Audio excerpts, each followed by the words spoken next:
Flow state is, you've seen it with athletes. When you're with your best friend or friends and you're having fun, maybe you're out snowboarding like we did over the weekend, or don't you kind of go into a flow state with your friends? You don't think about what to say, you just flow. You have fun. It should be the same way with strangers, but unfortunately we see a beautiful girl or we see strangers and then we go up here to think. But you would never do that with good friends, would you?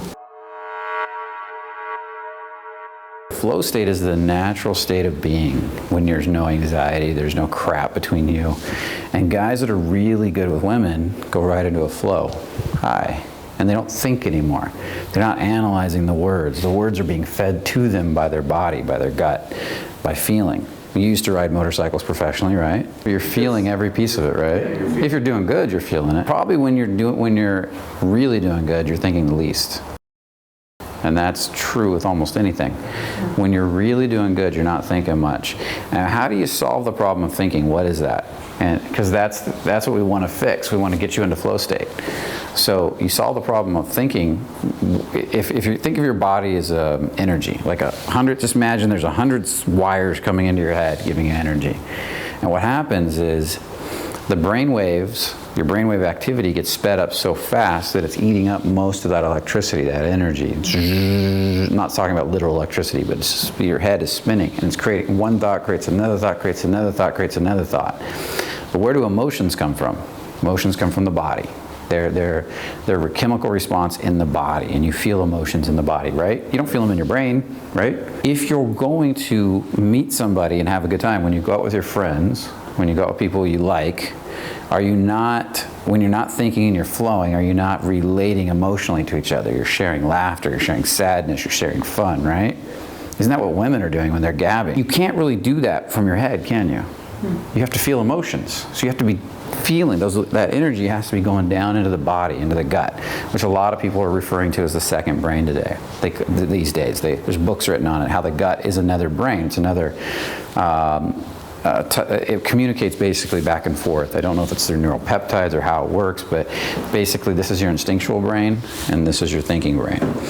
And that communication is really important. So you want to get past, settle the brain back down, almost like a trance or a meditative state, relax, which I actually say creates more presence, because I think thinking actually is the destroyer of presence, and drops the energy down to the body, where you actually start to feel your instincts more, you start to feel your emotions, your gut more, and then you even let it flow beyond that. And now you're not thinking as much, you're letting instincts say, go this way, stand here, do this. But it's not really saying it, it's more like a feeling. And it's like, hi, what's your name? And what stops that though is fear. You have a thought in your head that screams at you, she's gonna reject you, don't, and cuts off the flow of that feeling that would make you go right over there and say, hi, you're really beautiful. What's your name? And think about this for a minute. If you didn't have any fear in your body about women at all, no fear, no doubt, no worry, no concern, how long would it take for you to become really good with women? Yeah, you just go, hi, what's your name? Oh, she didn't like me? Hi, what's your name? You wouldn't take anything personal. And you would figure stuff out so fast because you wouldn't be beating yourself up when they reject you. You'd be like, oh, learn that, got it. And you get better with each one. Gay men are free with women for the most part. They're open and expressive and they share emotion. The way we share emotion is different.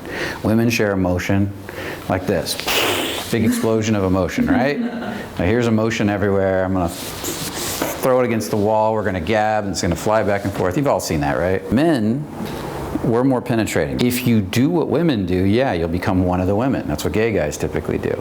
They won't be attracted to you. You'll be, connect. That's what all the nice guys do. Some nice guys.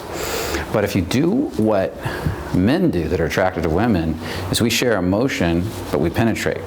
I'm shooting it on a straight line, like, and I'm penetrate you with that emotion. See, men penetrate emotionally before we penetrate physically.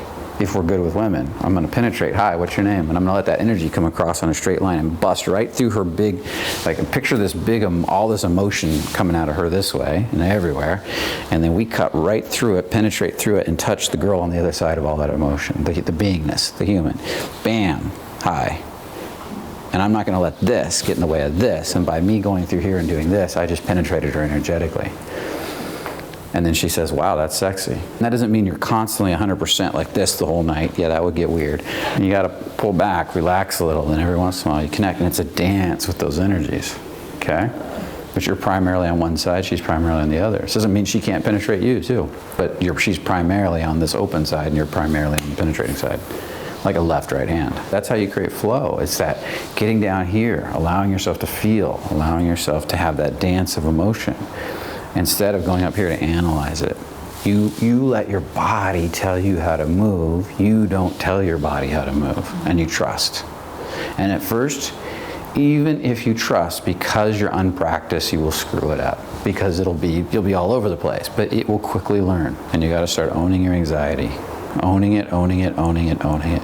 Yeah, I'm an anxious person. That's the way God made me.